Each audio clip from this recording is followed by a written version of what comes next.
28 पैकी 25 प्लस 1 प्रचंड बहुमतांनी विजयी झाले सर.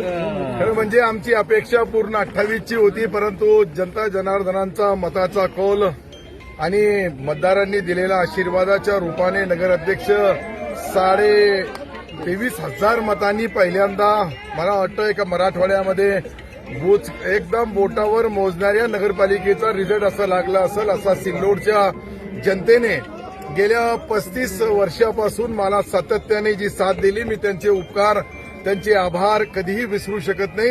राजकारणामध्ये, समाजकारणामध्ये शेवटी मी पहिल्यापासून बोलतो का दुश्मन जिंदा होना चाहिए, दुश्मन के जिंदा रहने की हम दुआ करते हैं, तो विरोध भी रहना चाहिए. लेकिन जो 3 नगरसेवक हारे हमारे, उसका गम जरूर है, लेकिन वो तीनों भी नगरसेवक रहेंगे. और मेरा जो शब्द था 28 के 28